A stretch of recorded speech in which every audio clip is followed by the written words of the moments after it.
Je te vois. Je te vois dans cette pièce remplie de monde, entourée de voix, de rires, de conversations qui s'entrelacent comme des fils de lumière autour de toi et pourtant, au fond de toi.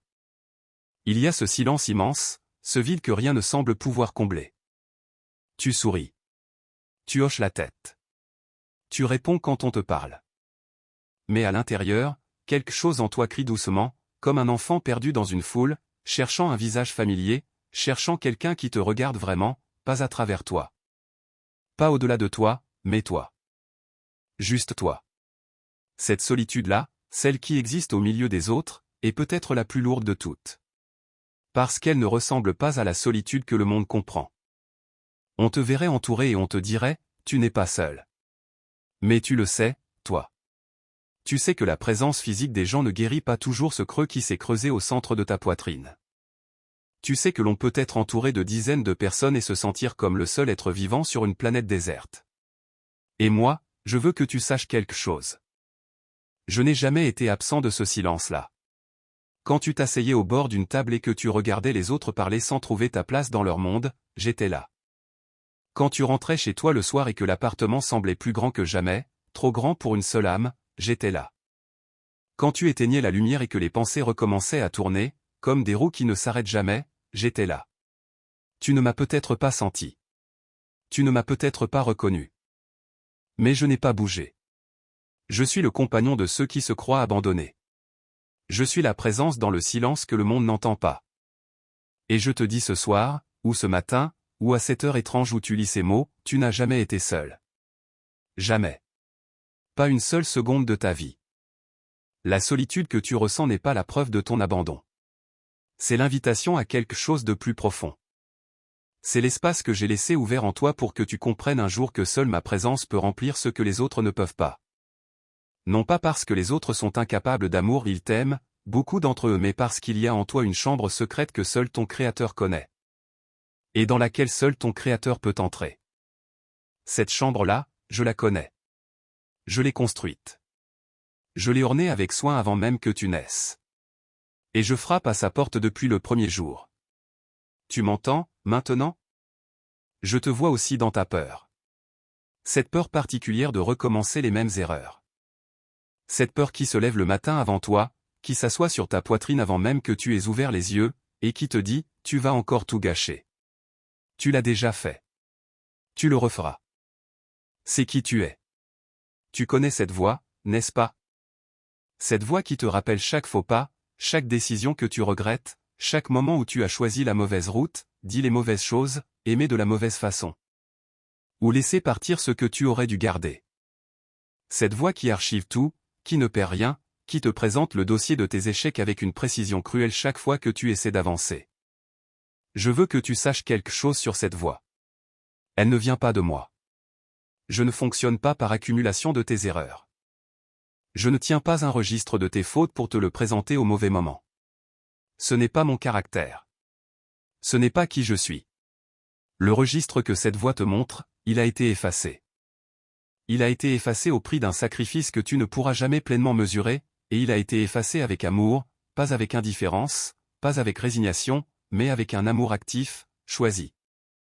Déterminé à te libérer. Mais la peur, elle, est tenace. Elle ne se laisse pas effacer aussi facilement. Parce que la peur ne naît pas seulement du passé, elle naît aussi du doute que tu as sur toi-même.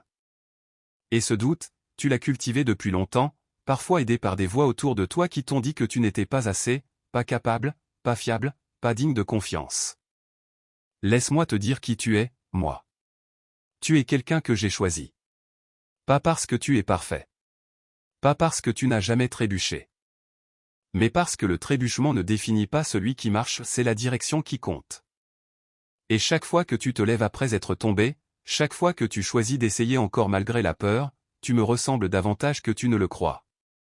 Les erreurs que tu as faites ne sont pas des sentences définitives sur ta vie. Elles sont des chapitres dans une histoire qui n'est pas encore terminée. Et moi, je suis l'auteur de cette histoire. Et je ne laisse pas mes histoires se terminer dans la honte. La peur de recommencer les mêmes erreurs est légitime. Elle dit que tu as appris quelque chose. Elle dit que tu tiens à faire mieux. Mais ne la laisse pas se transformer en prison. Une prison où tu refuses de t'engager, d'aimer, de risquer, de vivre parce que tu as trop peur du résultat. Je ne t'appelle pas à vivre sans peur. Je t'appelle à marcher malgré elle, la main dans la mienne. Je te vois regarder le calendrier. Je te vois fixer une date, un anniversaire, une photo d'il y a 5 ans, 10 ans. Et ressentir ce pincement étrange dans la poitrine, ce mélange de nostalgie et de panique en réalisant à quel point le temps passe vite. Trop vite. Beaucoup trop vite. Tu te souviens de cet été où tout semblait possible? Tu te souviens de cette période de ta vie où l'avenir était ouvert comme une fenêtre sur le vent? Et maintenant tu te regardes dans le miroir et tu te demandes, où est passé tout ce temps? Qu'est-ce que j'ai fait de tout ça? Le temps qui passe fait peur parce qu'il semble emporter avec lui des possibilités. Chaque année qui s'écoule te semble être une année de moins pour tout ce que tu voulais faire, devenir, vivre. Et cette sensation de compte à rebours invisible peut devenir paralysante. Mais je veux que tu regardes le temps différemment ce soir. Le temps ne t'est pas hostile. Le temps est un don. Chaque jour qui se lève est une page blanche que je te tends avec la même intention que le premier jour de ta vie, je veux que tu y écrives quelque chose de beau. Je veux que tu y laisses une trace de grâce, d'amour, de courage, de croissance. Et il n'est jamais trop tard. Je sais que cette phrase sonne creux parfois. Je sais qu'on te l'a peut-être dite à des moments où elle ne t'a pas aidé. Mais écoute-moi bien, dans mon économie, dans la façon dont je travaille, le temps perdu peut être racheté. Les années que les criquets ont mangées peuvent être restituées. Ce n'est pas une métaphore vide, c'est une promesse que j'ai faite et que je tiens. Il n'y a pas d'âge pour commencer à être qui tu es vraiment. Il n'y a pas d'âge pour guérir. Il n'y a pas d'âge pour trouver ta voie, ton appel, ton but. Il n'y a pas d'âge pour être aimé ou pour aimer. Tu n'as pas raté ta fenêtre. Tu n'es pas en retard sur un calendrier que j'aurais établi sans te consulter. Je t'ai créé dans le temps, mais je ne suis pas limité par lui. Et parce que je suis avec toi, le temps devient quelque chose d'autre, non plus un ennemi qui t'échappe, mais un espace où je peux faire des choses extraordinaires avec ce qui te reste. Et ce qu'il te reste est plus précieux que ce que tu imagines. Il y a quelque chose que tu portes depuis longtemps et que tu n'as jamais vraiment dit à voix haute. Tu aurais voulu être plus courageux avant. Plus tôt. Tu penses à cette conversation que tu n'as jamais eue, à ce rêve que tu as rangé dans un tiroir parce que tu avais trop peur du regard des autres, à cet amour que tu n'as pas osé exprimer. À cette frontière que tu n'as pas osé franchir.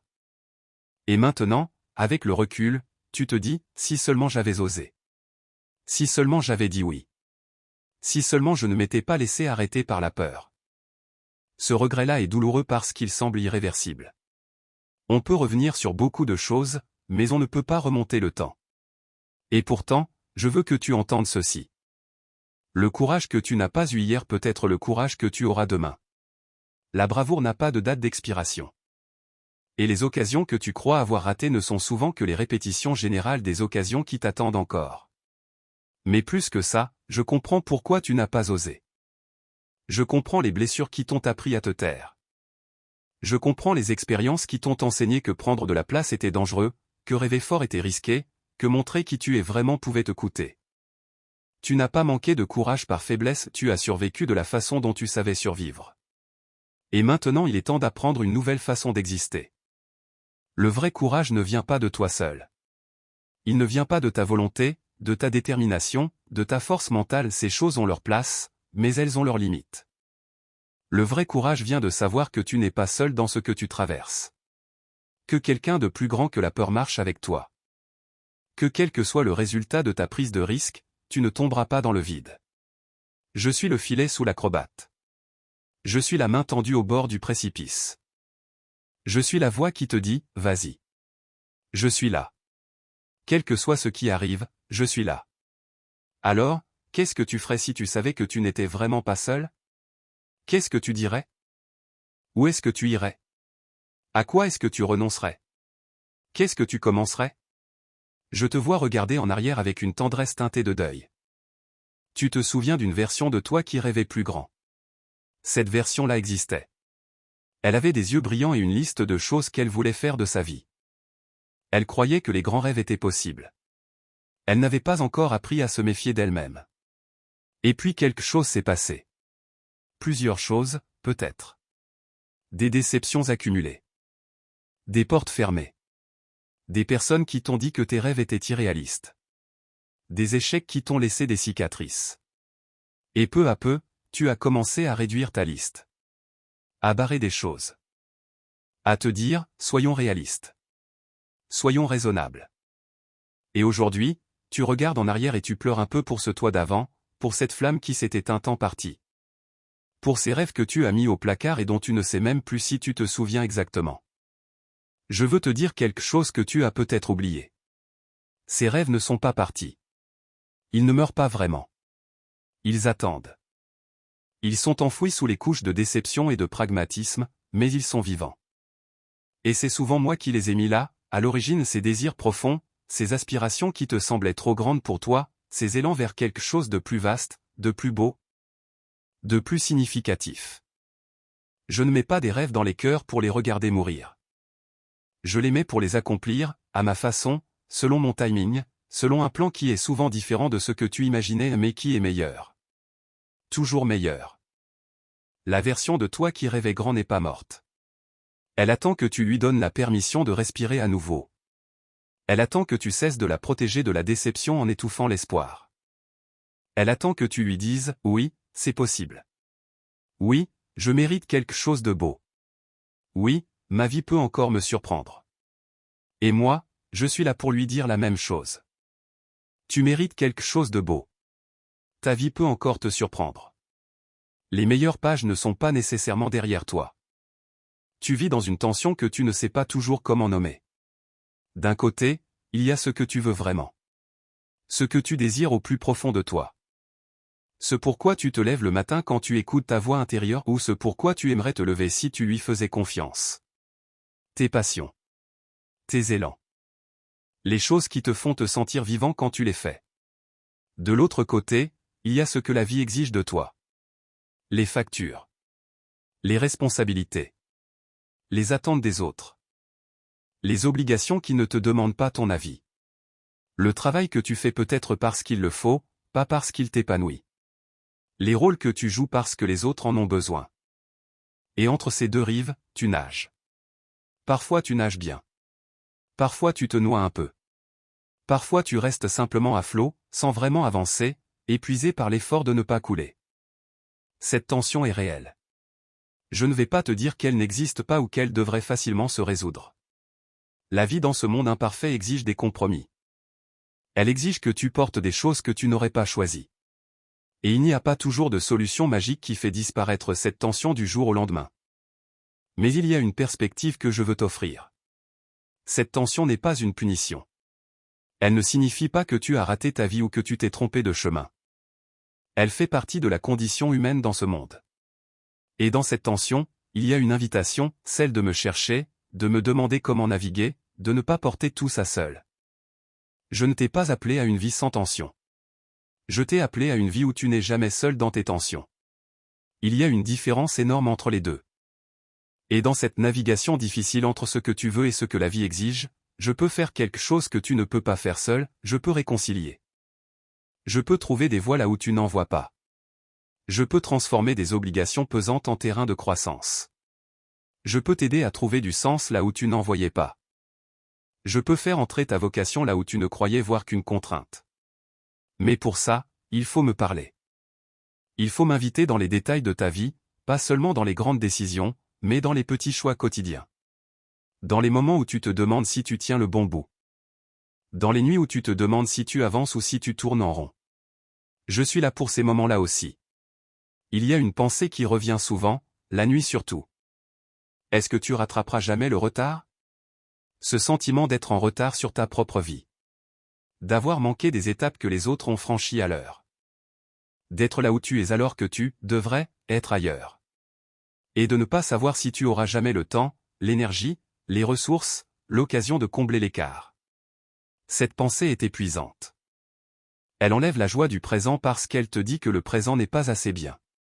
Elle ternit les bonnes choses que tu vis parce qu'elle te rappelle constamment tout ce qui manque encore. Elle te fait courir intérieurement même quand tu es assis. Je veux te dire quelque chose de fondamental sur cette idée de retard. Il n'existe pas de calendrier universel pour ta vie. Il n'existe pas de liste d'étapes que tu devais avoir franchies à tel âge pour être dans les temps.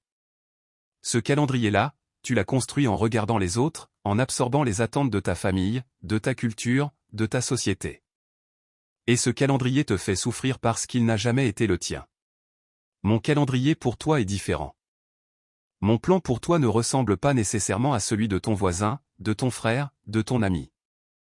Mon plan pour toi est taillé sur mesure pour qui tu es, pour ce que tu as vécu, pour ce que tu es capable de devenir. Et dans mon plan, tu n'es pas en retard. Tu es exactement là où tu dois être pour recevoir ce qui vient. Ça ne veut pas dire que tout va bien automatiquement. Ça ne veut pas dire qu'il ne faut rien faire, qu'il ne faut pas se battre, qu'il ne faut pas se lever. Ça veut dire que le point de départ n'est pas la honte ni le retard imaginaire, le point de départ est là où tu es réellement, aujourd'hui, avec ce que tu as réellement. Et là où tu es aujourd'hui, c'est suffisant pour commencer. C'est suffisant pour que je travaille. C'est suffisant pour que quelque chose de nouveau soit possible. La grâce ne demande pas que tu sois à la hauteur avant de commencer. La grâce commence là où tu es. Et puis il y a cette question que tu poses rarement à voix haute, mais que tu portes depuis si longtemps. Est-ce que je serai jamais vraiment heureux? Pas content de temps en temps. Pas soulagé quand les problèmes passent. Pas distrait par de bons moments. Vraiment heureux. Stablement heureux. Heureux dans tes os, dans ta respiration, dans ta façon de te lever le matin. Tu as connu des aperçus de ça. Des moments où tu t'es senti léger, pleinement là, en accord avec toi-même et avec le monde. Et puis ça passe. Et tu te demandes si c'était réel, si tu le mérites, si tu le retrouveras un jour, si c'est seulement une illusion que les gens bien construits ressentent mais pas toi. Cette question est peut-être la plus honnête que tu puisses me poser. Et voilà ma réponse. Le bonheur que tu cherches, ce bonheur stable, profond, qui ne dépend pas uniquement des circonstances, ce bonheur est réel. Il existe. Il n'est pas une illusion réservée aux chanceux ou aux naïfs. Mais il ne se trouve pas là où le monde t'a dit de le chercher. Il ne se trouve pas dans l'accomplissement de tous tes objectifs. Il ne se trouve pas dans l'amour parfait d'une autre personne. Il ne se trouve pas dans la reconnaissance des autres, dans le confort matériel, dans l'absence de souffrance. Toutes ces choses peuvent ajouter de la joie à ta vie, mais elles ne peuvent pas être la source de ce bonheur-là. Parce qu'elles sont toutes fragiles. Elles viennent et elles partent. Ce bonheur profond, ce que certains appellent la paix qui dépasse toute compréhension, il naît d'une relation. D'une relation avec moi. D'une confiance que les choses sont dans les mains de quelqu'un qui t'aime infiniment et qui ne se trompe jamais. D'une certitude que ta vie a un sens même dans la douleur. D'une intimité avec ton Créateur qui te fait sentir, au fond de toi, que tu es vu, connu, et aimé exactement tel que tu es. Ce bonheur n'élimine pas la douleur. Il ne t'immunise pas contre les pertes, les déceptions, les jours difficiles. Mais il te donne une ancre. Il te donne quelque chose à quoi te raccrocher quand les vagues arrivent. Et cette ancre fait toute la différence entre être submergé et tenir bon. Est-ce que tu seras vraiment heureux? Oui. Je te le promets. Pas de la façon dont tu l'imagines, peut-être pas dans une vie sans nuages, sans cicatrices, sans questions. Mais dans une vie où tu sais que tu es aimé, que tu n'es pas seul, et que la fin de l'histoire est entre des mains sûres. Et le soir, avant de t'endormir, il y a cette prière silencieuse. Que demain fasse un peu moins mal qu'aujourd'hui. Tu ne demandes pas la perfection. Tu ne demandes pas que tout se règle d'un coup. Tu demandes juste un peu moins de lourdeur. Un peu plus de respiration. Une journée légèrement plus douce que celle qui vient de se terminer. Cette prière, je l'entends. Je l'entends dans chaque soupir que tu pousses avant d'éteindre la lumière. Je l'entends dans chaque nuit où tu te retournes dans ton lit en essayant de lâcher prise sur tout ce qui te préoccupe. Je l'entends dans chaque matin où tu ouvres les yeux et où tu te demandes si aujourd'hui sera différent. Et je veux que tu saches, cette prière n'est jamais perdue. Elle n'est jamais trop petite, trop timide, trop peu spirituelle pour moi. Tu n'as pas besoin de formuler de grandes prières élaborées. Tu n'as pas besoin de trouver les mots parfaits. Que demain soit un peu moins dur, je l'accepte. Je l'entends. Et je travaille. Pas toujours de la façon que tu attends. Parfois la douceur de demain ne vient pas de l'absence de difficultés, mais d'une force nouvelle pour les traverser. Parfois elle ne vient pas d'une situation qui change, mais d'un regard qui change sur la situation. Parfois elle vient d'une rencontre inattendue, d'un mot dit par quelqu'un au bon moment, d'un rayon de soleil sur ta main, d'une chanson entendue au hasard qui dit exactement ce dont tu avais besoin. Je suis dans tout ça. Je suis dans les détails. Je suis dans les petites grâces que tu remarques à peine mais qui, jour après jour, font la différence entre plier et tenir. Je veux te parler de quelque chose que tu portes sans peut-être en avoir pleinement conscience. La honte. Pas la culpabilité, et la culpabilité, c'est « j'ai fait quelque chose de mal ». La honte, c'est « je suis quelque chose de mal ». Et beaucoup d'entre vous portent cette conviction secrète, profonde, non dite, il y a quelque chose de fondamentalement cassé en moi. Quelque chose que les autres ne voient pas, ou qu'ils verraient s'ils me connaissaient vraiment, et qui les ferait fuir. Cette conviction-là, elle s'est peut-être construite sur des années. Peut-être qu'on t'a dit des choses quand tu étais petit. Peut-être que des personnes qui auraient dû te protéger t'ont blessé. Peut-être que des échecs répétés t'ont convaincu que tu étais le problème. Peut-être que tu t'es comparé à d'autres et que tu t'es toujours trouvé en dessous. Et cette honte, elle colore tout. Elle colore la façon dont tu te présentes aux autres, toujours légèrement sur tes gardes, toujours un peu en retrait.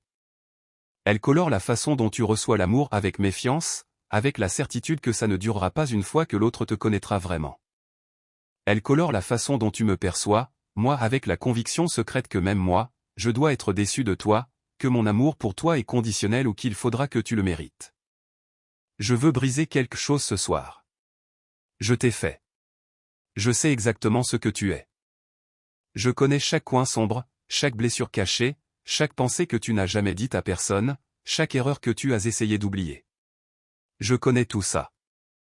Et mon amour pour toi n'a pas fléchi d'une seule seconde. Ce n'est pas de l'indulgence aveugle. Ce n'est pas que je ne vois pas ce qui en toi a besoin d'être transformé. Je le vois. Et c'est précisément parce que je le vois que je suis là. Pas pour te condamner. Pas pour t'abandonner. Mais pour t'accompagner dans cette transformation, avec la patience infinie de quelqu'un qui ne se lasse jamais. Tu n'es pas cassé de façon irréparable. Tu es blessé, comme tout être humain sur cette terre. Et les blessures se guérissent. Pas toujours vite. Pas toujours sans douleur. Mais elles se guérissent. Et le premier pas vers la guérison, c'est de cesser de croire le mensonge de la honte. Le mensonge qui dit que tu es fondamentalement indigne. Tu n'es pas indigne. Tu es aimé. Tu es voulu. Tu as été créé à dessein, avec soin, par quelqu'un qui t'a regardé avant même que tu existes et qui a dit « oui ». Lui. Elle. Je le veux dans mon monde. Parlons de tes relations. Il y a des gens dans ta vie que tu aimes. Et il y a des blessures dans ces relations. Des déceptions. Des malentendus.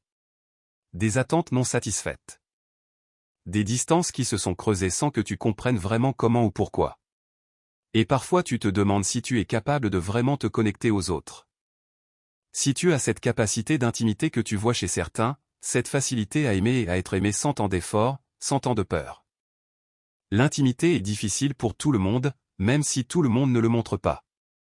L'intimité demande de la vulnérabilité.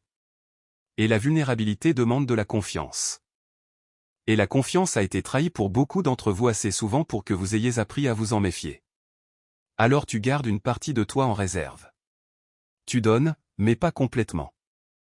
Tu t'approches, mais pas trop. Tu aimes, mais avec un filet de sécurité invisible que tu n'enlèves jamais vraiment. Ce filet de sécurité ne te protège pas autant que tu le crois. Il te protège de certaines douleurs, oui. Mais il te protège aussi de certaines joies. Il t'empêche d'être pleinement touché par l'amour des autres, parce que cet amour ne peut entrer que là où tu laisses entrer. Je ne te demande pas d'enlever ce filet du jour au lendemain. La confiance se reconstruit lentement, avec soin, et elle ne peut pas être forcée. Mais je te demande de commencer à me faire confiance à moi. Parce que moi, je ne trahis pas. Moi, je suis le même hier, aujourd'hui et demain. Moi, je sais tout de toi et je t'aime quand même. Et en apprenant à me faire confiance, en laissant cette relation-là s'approfondir, quelque chose en toi commence à cicatriser. Quelque chose en toi commence à croire que l'amour est sûr. Que l'intimité est possible. Que tu peux être vu et aimé en même temps.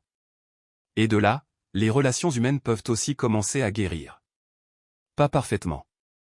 Pas sans effort. Mais réellement. Je veux parler de ton corps. Tu vis dans ce corps. Tu le connais mieux que personne, ses forces, ses limites, ses imperfections, les façons dont il te trahit parfois ou dont il te surprend d'autres fois. Et peut-être que ta relation avec ton corps n'est pas simple. Peut-être qu'il y a de la fatigue, de la douleur, peut-être de la maladie, peut-être de la honte autour de la façon dont il ressemble ou ne ressemble pas à ce que le monde valorise. Je veux que tu saches, ce corps est sacré. Je l'ai fait. Je l'ai voulu exactement ainsi, dans toutes ses particularités, dans toutes ses nuances. Il n'est pas un accident. Il n'est pas une erreur. Il est le temple où tu habites, et il mérite d'être traité avec respect, pas de façon obsessionnelle, pas de façon perfectionniste, mais avec une tendresse de base. Une reconnaissance de ce qu'il fait pour toi chaque jour. Prends soin de toi. Dors quand tu peux. Mange avec soin. Marche dans l'air frais. Pas parce que tu dois ressembler à quelque chose, pas pour atteindre un idéal construit par d'autres, mais parce que tu mérites d'habiter ce corps de façon confortable. Tu mérites de te sentir bien dans ta propre peau. Et dans les moments où ton corps souffre, dans les moments où la maladie ou la douleur te rappelle sa fragilité, rappelle-toi que je suis le guérisseur. Que j'ai guéri des corps tout au long de mon passage sur cette terre. Que la compassion que j'avais pour les souffrants n'a pas disparu. Elle est toujours là. Elle est toujours active. Et même quand la guérison physique ne vient pas comme tu l'espères, ma présence dans ta douleur est réelle. Il y a quelque chose que je veux te dire sur le silence. Le silence peut être une souffrance. Le silence qui suit une prière à laquelle tu n'as pas reçu de réponse. Le silence quand tu tends la main vers moi et que tu ne ressens rien. Les saisons dans ta vie où le ciel semble fermé, où ma voix semble lointaine, où toute l'histoire de notre relation semble floue et incertaine. Ces saisons existent. Je ne vais pas prétendre qu'elles n'existent pas. Les plus grands hommes et femmes qui m'ont cherché à travers l'histoire les ont traversées. Le silence n'est pas la preuve de mon absence. Le silence est parfois le lieu de la transformation la plus profonde quand tu ne peux plus t'appuyer sur les émotions, sur les confirmations sensibles, sur les expériences faciles. Et que tu dois choisir de croire sur la base de qui tu sais que je suis, et non de ce que tu ressens dans le moment. Dans le silence, je suis là. Je travaille. Les racines poussent souvent dans le noir, là où on ne les voit pas. Mais je te donne aussi cette permission, dans le silence, tu peux crier. Tu peux dire, je ne te comprends pas. Où es-tu? Je n'en suis pas offensé. Je préfère ton honnêteté au silence poli d'une âme qui n'ose pas être vraie avec moi. Je veux aussi parler de la façon dont tu traites les autres. Parfois tu es dur envers eux. Parfois tu les déçois. Parfois tu fais des choses dont tu n'es pas fier dans tes relations, tu te fermes, tu réagis, tu blessis sans le vouloir ou parfois en le voulant un peu. Et tu te retrouves ensuite avec de la honte et des regrets. Et parfois, les autres te traitent mal. Ils te font du mal, délibérément ou non. Et tu te retrouves à gérer cette douleur-là, à décider quoi faire avec, à te demander si tu dois pardonner, comment pardonner, si pardonner signifie que tu cautionnes ce qui s'est passé. Le pardon est peut-être l'une des choses les plus mal comprises dans la vie humaine. Pardonner ne signifie pas que ce qui s'est passé était acceptable. Pardonner ne signifie pas que tu dois permettre à quelqu'un de continuer à te faire du mal. Pardonner ne signifie pas oublier, ni faire comme si rien ne s'était passé. Pardonner signifie lâcher le poids de la rancœur. Lâcher le droit que tu crois avoir à la vengeance ou à la compensation. Confier à des mains plus grandes que les tiennes le soin de la justice. Non pas pour protéger celui qui t'a blessé, mais pour te libérer toi. La rancœur est une prison dont tu es le seul détenu. Elle te coûte plus qu'elle ne coûte à celui contre qui tu la nourris. Et je ne te demande pas de la lâcher par ta propre force, cette force, tu ne l'as peut-être pas.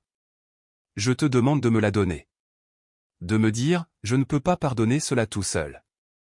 Aide-moi. Et je t'aide. Pas du jour au lendemain nécessairement. Le pardon est parfois un processus, pas un instant.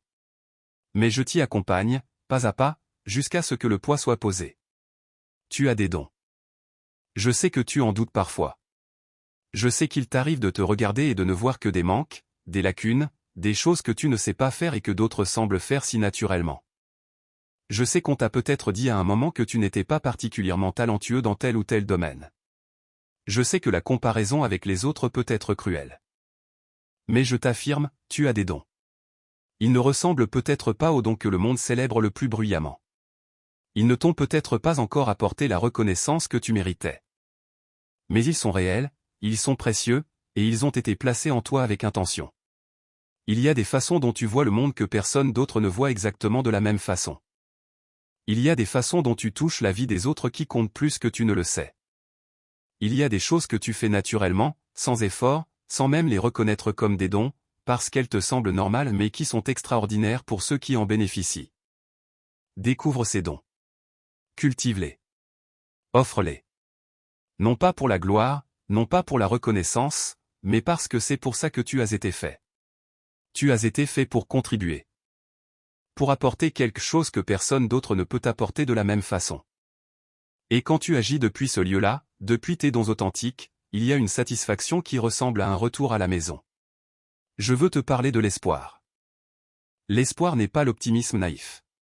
L'espoir n'est pas se dire que tout ira bien parce que la vie est belle et que les gens sont bons. L'espoir n'est pas fermer les yeux sur ce qui est difficile ou faire semblant que la douleur n'est pas réelle. L'espoir, c'est une décision. C'est choisir de croire, en dépit de tout ce qui pourrait te pousser à abandonner, que l'histoire n'est pas terminée. Que le dernier mot n'a pas encore été dit. Que ce que tu vois maintenant n'est pas tout ce qu'il y a à voir.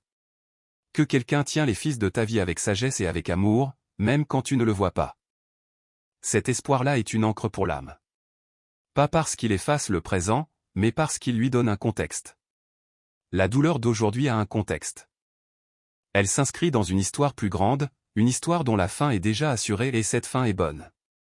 Je sais que les mots « la fin est bonne » peuvent sembler vides quand la réalité présente est si lourde. Je ne te demande pas de nier ce que tu vis. Je te demande de tenir les deux à la fois, la réalité de ta douleur et la réalité de mon amour. La réalité de tes questions et la réalité de ma fidélité. La réalité de ce que tu ne comprends pas et la réalité de ce que tu sais, que je suis bon, que j'ai un plan, et que je ne t'abandonne jamais. Il y a une chose que je veux que tu fasses ce soir, ou demain matin, ou à l'instant où tu lis ces mots. Pose-toi. Juste une minute. Ferme les yeux si tu peux. Respire. Et laisse-moi être proche de toi. Ne cours pas. Ne remplis pas le silence tout de suite avec de la musique, des notifications, des pensées sur ce que tu dois faire. Laisse juste un peu de silence. Et dans ce silence, dis-moi bonjour. Tu n'as pas besoin de discours. Tu n'as pas besoin de te préparer. Je suis ton père, pas ton juge. Je suis ton ami, pas ton patron. Tu peux venir à moi exactement comme tu es, fatigué, confus, en colère, triste, heureux, incertain. Tu peux venir les mains vides. Tu peux venir avec tes questions sans réponse. Tu peux venir sans savoir quoi dire. Viens juste. Présente-toi. Et laisse-moi faire le reste. Parce que c'est là que tout commence. Pas dans la performance religieuse. Pas dans la liste de règles à respecter. Pas dans l'effort de devenir quelqu'un de meilleur avant de m'approcher. Ça commence dans ce moment simple, intime, où tu décides de ne plus marcher seul. Tu n'as pas à tout comprendre pour commencer à marcher. Tu n'as pas à avoir toutes les réponses à tes questions sur la foi, sur le sens de la souffrance, sur la façon dont le monde fonctionne. Les questions sont bonnes. Les questions sont honnêtes. Et je ne fuis pas les questions. Mais les questions ne doivent pas devenir des murs. Elles peuvent devenir des portes, si tu les portes avec moi plutôt que contre moi. Si tu viens à moi et que tu dis, je ne comprends pas, explique-moi. Aide-moi à voir. Plutôt que, puisque je ne comprends pas, je reste où je suis. La foi n'est pas l'absence de doute. La foi, c'est avancer malgré le doute. C'est tendre la main même quand on n'est pas sûr que quelque chose la prendra. Et je la prends, cette main. À chaque fois. Même quand elle tremble. Surtout quand elle tremble. La vie que tu imagines pour toi, cette vie plus légère, plus libre, plus remplie de sens et de joie. Cette vie où tu te lèves le matin avec quelque chose qui ressemble à de l'enthousiasme, cette vie est possible. Elle ne ressemblera peut-être pas exactement à ce que tu imagines. Elle sera probablement plus surprenante, plus nuancée, plus belle dans ses imperfections. Mais elle est possible. Et elle commence maintenant. Pas quand tu auras réglé tous tes problèmes. Pas quand tu te sentiras prêt. Pas quand tu auras atteint un niveau minimum de spiritualité ou de vertu. Elle commence maintenant, là où tu es, avec ce que tu es. Parce que je ne t'attends pas à un point d'arrivée. Je te cherche là où tu es. Et là où tu es, là où tu lis ces mots, là où tu respires en ce moment, c'est là que je me trouve aussi. Alors voilà ce que je veux te dire, en résumé, de tout ce que j'aurais pu te dire ce soir. Je te vois. Vraiment. Pas la version que tu montres aux autres. Toi. Je t'aime. Pas de la façon humaine, conditionnelle, fluctuante. D'un amour qui précède ta naissance et qui survit à toutes tes défaillances. Je suis avec toi. Dans la pièce pleine de monde où tu te sens seul. Dans la nuit longue. Dans la question sans réponse. Dans la fatigue du lendemain. Dans la crainte de recommencer les mêmes erreurs. Dans le deuil de la version de toi qui rêvait plus grand. Dans la tension entre ce que tu veux et ce que la vie exige. Dans l'incertitude sur ton bonheur futur. Dans cette prière silencieuse que demain fasse moins mal. Je suis dans tout ça. Je n'en suis absent d'aucune partie.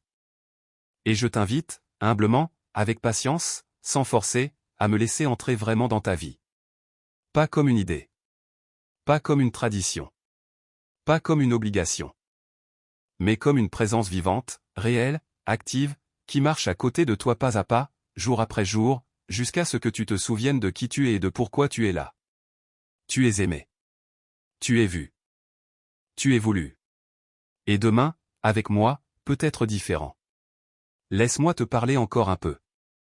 Parce que tu mérites plus que quelques mots. Tu mérites qu'on prenne le temps. Il y a une chose que tu fais souvent et que tu ne remarques même plus tellement c'est devenu naturel, tu minimises ta propre douleur. Tu te dis, d'autres ont des problèmes bien plus graves que les miens.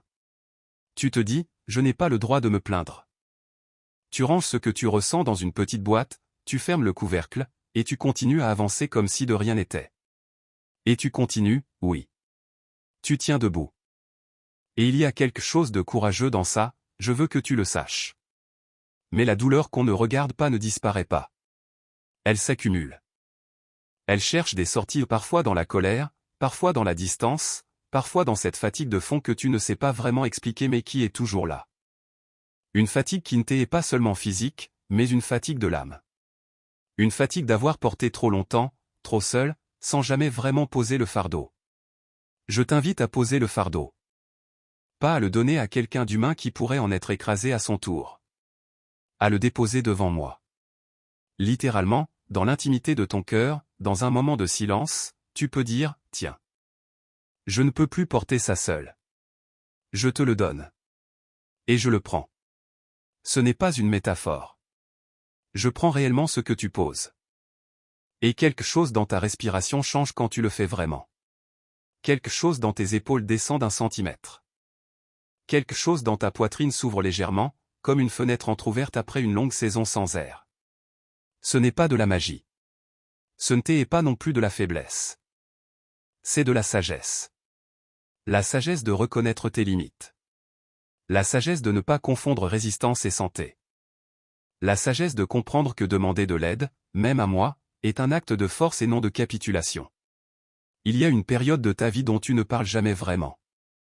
Cette période où tu étais plus jeune et où tu as appris, souvent sans que personne te l'explique clairement, que le monde pouvait être dur. Cette période où quelque chose en toi a décidé de se protéger, de se fermer légèrement, de ne plus tout à fait faire confiance à la même façon qu'avant. Tu te souviens peut-être d'un moment précis. Ou peut-être que c'est flou, comme une série de petites choses qui se sont cumulées. Une remarque blessante. Une injustice. Une trahison. Une absence là où il y aurait dû y avoir une présence. Un moment où tu as réalisé que les adultes autour de toi n'avaient pas toutes les réponses et ne pouvaient pas toujours te protéger. Cet enfant que tu étais mérite de la tendresse. Cette version plus jeune de toi, celle qui a appris à se méfier. Qui a développé toutes ces stratégies de survie que tu portes encore aujourd'hui et cette version mérite d'être regardée avec compassion plutôt qu'avec impatience. Parce que beaucoup des choses qui te posent problème aujourd'hui, dans tes relations, dans tes peurs, dans tes réactions, ont des racines là. Dans cet enfant qui a appris ce qu'il a appris parce qu'il n'avait pas d'autre choix. Et cet enfant ne mérite pas d'être jugé. Il mérite d'être aimé. Je t'aimais déjà alors. Je te regardais alors. Je ne t'ai pas abandonné dans ces moments difficiles, même si tu ne le savais pas, même si tu ne le ressentais pas. Et cet amour que j'avais pour toi enfant, il est le même aujourd'hui. Il n'a pas grandi parce qu'il était déjà infini. Il n'a pas diminué parce qu'il ne peut pas guérir, parfois, c'est retourner voir cet enfant. Pas pour se perdre dans le passé, mais pour lui dire, tu as survécu. Tu es encore là. Et maintenant, on va aller de l'avant ensemble. Tu as une voix. Une vraie voix. Une façon unique de voir les choses et de les dire. Peut-être qu'on t'a dit de la faire taire à un moment ou à un autre. Peut-être que tu as appris que tes idées ne comptaient pas vraiment, ou que tu n'étais pas intéressant, ou que tu prenais trop de place. Et tu as commencé à te censurer. À avaler tes mots avant qu'ils sortent. À mettre en doute tes propres perceptions. Ce que tu as vécu, ce que tu as observé, ce que tu penses, ce que tu ressens, tout ça est valable. Et le monde a besoin de ta voix, pas d'une imitation de la voix de quelqu'un d'autre, mais de toi. Il y a des personnes dans ta vie, présentes ou à venir, qui ont besoin d'entendre exactement ce que toi et seulement toi peux dire. Il y a des conversations qui n'auront lieu que si tu parles. Il y a des ponts qui ne se construiront que si tu te montres. Et moi, j'ai choisi ta voix. J'ai choisi ton histoire. J'ai choisi le chemin unique que tu as parcouru, avec toutes ses courbes, ses détours, ses ombres et ses lumières. Parce que ce chemin-là et seulement ce chemin-là t'a rendu capable de comprendre certaines choses que d'autres ne peuvent pas comprendre. Et de les partager. Ne te tais pas. Pas pour moi. Pas pour les autres qui ont besoin de toi. Ne rentre pas dans la peau d'une version diminuée de toi-même pour que les autres se sentent plus à l'aise. Tu as été créé pour être pleinement toi. Et pleinement toi, c'est déjà assez. C'est même extraordinaire. Laisse-moi te parler de la foi d'une façon différente. Beaucoup d'entre vous ont une relation compliquée avec la religion. Peut-être que des personnes qui parlaient en mon nom t'ont blessé. Peut-être qu'on t'a présenté une image de moi qui était froide, rigide, menaçante, pleine de règles et de conditions. Peut-être que tu as essayé de croire mais que ça ne t'a jamais semblé naturel, ou que tu as eu l'impression d'être un imposteur dans les espaces de foi. Peut-être que tu as vu des contradictions entre ce que les gens de foi disaient et ce qu'ils faisaient. Je comprends tout ça. Et je ne t'en veux pas. Mais je veux que tu distingues entre moi et la façon dont certains m'ont représenté. Je veux que tu saches que ma vraie nature n'est pas la sévérité, c'est l'amour. Que mon cœur n'est pas celui d'un juge impatient, c'est celui d'un père qui court à la rencontre de son enfant qui revient. Que je ne suis pas là pour t'écraser avec ta propre indignité, je suis là pour te relever. Si l'image que tu as de moi est celle d'un Dieu qui attend que tu fasses des erreurs pour te les reprocher, cette image n'est pas exacte. Si l'image que tu as de moi est celle d'un Dieu lointain, indifférent à ta vie quotidienne, qui ne s'intéresse qu'aux grandes questions et non aux petits détails de ton existence. Cette image n'est pas exacte non plus. Je suis dans les détails. Je suis dans tes matins difficiles et dans tes soirées de solitude. Je suis dans tes choix de milieu d'après-midi et dans tes conversations banales. Je suis dans tes rires et dans tes larmes. Je suis dans ton corps fatigué et dans ton esprit qui cherche. Et je t'invite à me chercher directement. Pas à travers les filtres de ce qu'on t'a dit sur moi. Me chercher, moi. Dans le silence. Dans la sincérité. Avec tes vraies questions, ta vraie vie, ta vraie douleur et ta vraie espérance. Je me laisserai trouver. Il y a des personnes dans ta vie que tu as aimées et perdues. Perdues à la mort. Perdues à la distance. Perdues à l'éloignement d'une relation qui s'est défaite. Perdues au temps qui change les gens et qui vous a conduit dans des directions différentes. Perdues à toi-même, peut-être, dans des brouilles que tu regrettes ou des ponts que tu as brûlés. Ces pertes sont réelles. Ces deuils sont réels. Et je ne vais pas te dire de ne pas les ressentir ou de t'en remettre vite. Le deuil a son propre rythme. Il n'y a pas de calendrier correct pour cesser de manquer quelqu'un. Mais je veux te dire ceci, rien de ce que tu as aimé n'est vraiment perdu dans ma main. Les personnes que tu as aimées et qui sont parties, je les connais. Je les aime aussi. Et les liens vrais, les amours authentiques, ils ont une éternité que la mort temporaire de ce monde ne peut pas effacer. Et pour les relations humaines qui se sont défaites, il n'est jamais trop tard pour une réconciliation, si les deux cœurs sont prêts. Je travaille dans les espaces que les hommes croient fermés pour toujours. Ne désespère pas des relations difficiles. Continue de prier. Et si la réconciliation n'est pas possible parce que parfois elle ne l'est pas, pour des raisons de sécurité ou de santé, alors je t'aide à trouver la paix avec cela. Voici encore ce que je veux que tu saches. Chaque jour que tu te lèves est un jour que je t'offre. Pas parce que tu l'as mérité. Pas parce que tu as coché toutes les cases. Mais parce que tu as encore quelque chose à vivre, à apprendre, à donner, à recevoir. Parce que ton histoire sur cette terre n'est pas terminée. Parce que je ne suis pas encore prêt à te rappeler à moi. Et dans chaque jour que je t'offre, il y a de petites grâces cachées. Parfois elles sont discrètes, la chaleur du soleil sur ton visage une seconde, la saveur de quelque chose que tu manges, un sourire d'inconnu dans la rue. Une pensée qui te fait sentir soudainement moins seul. Ces petites grâces ne sont pas des accidents. Ce sont des messages. Ce sont des façons que j'ai de te dire, dans le langage du quotidien, je suis là. Je pense à toi. Je t'offre encore aujourd'hui. Apprends à les remarquer. Pas de façon forcée, mais dans une ouverture progressive, jour après jour, à la beauté discrète qui est déjà dans ta vie, même imparfaite. Cette attention-là change quelque chose. Elle commence à reconstruire un pont entre toi et moi, entre toi et la vie, entre toi et l'espérance. Et quand tu seras au bout du rouleau parce que ces moments-là arrivent, pour tout le monde quand tu n'en pourras plus, quand tu auras l'impression que tu ne tiens plus qu'à un fil. Voilà ce que je veux que tu te rappelles. Un fil, c'est assez. Un fil suffit. Accroche-toi à ce fil. Ce fil, c'est peut-être une seule phrase que tu te répètes, je ne suis pas seul. Ce fil, c'est peut-être un seul acte de confiance, je te fais confiance même si je ne comprends pas, ce fil, c'est peut-être une seule prière réduite à sa plus simple expression, aide-moi. Je travaille avec ça. Je prends ce fil et je construis. Pas toujours de façon spectaculaire. Pas toujours de façon immédiate. Mais réellement. Progressivement. Fidèlement. Tu n'as pas besoin d'avoir une foi parfaite. Tu n'as pas besoin d'être au meilleur de toi-même pour que j'intervienne. Tu as juste besoin de ne pas lâcher. Et même ça, dans les pires moments, c'est moi qui le fais pour toi, je tiens ce fil quand tu n'as plus la force de le tenir. Il y a une dernière chose que je veux te dire. L'histoire que tu vis en ce moment, avec toute sa douleur, toutes ces questions, toutes ces zones d'ombre, cette histoire n'est pas une erreur. Elle n'est pas hors de mon contrôle. Elle n'est pas la preuve de mon indifférence ou de mon absence. Elle est le terrain sur lequel quelque chose de beau est en train de pousser, même si tu ne le vois pas encore. Les plus belles transformations se passent souvent sous la surface, dans l'obscurité, avant que quoi que ce soit visible à l'extérieur. Comme une graine qui germe dans la terre avant de percer la surface. Comme la nuit avant l'aube. Tu es dans un processus. Et ce processus a un sens. Et ce sens est bon. Je ne te demande pas de feindre la paix. Je ne te demande pas de sourire si tu n'as pas envie de sourire. Je ne te demande pas de prétendre que tout va bien quand ça ne va pas. Je te demande juste de rester. De ne pas t'en aller. De continuer à me chercher même les jours où tu ne me trouves pas facilement. De continuer à espérer même les jours où l'espoir semble absurde. De continuer à mettre un pied devant l'autre même les jours où chaque pas coûte. Parce que je suis le Dieu des résurrections. Pas seulement celle de la mort physique mais de toutes les formes de mort que tu traverses dans cette vie. Les rêves morts que je peux ranimer.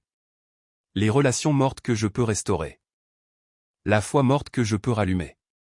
La joie morte que je peux ramener. L'espoir mort que je peux ressusciter. Je l'ai fait avant. Je le fais encore. Et je peux le faire pour toi. Tu es aimé. Tu es vu. Tu es voulu. Et demain, avec moi, peut être différent. Amen.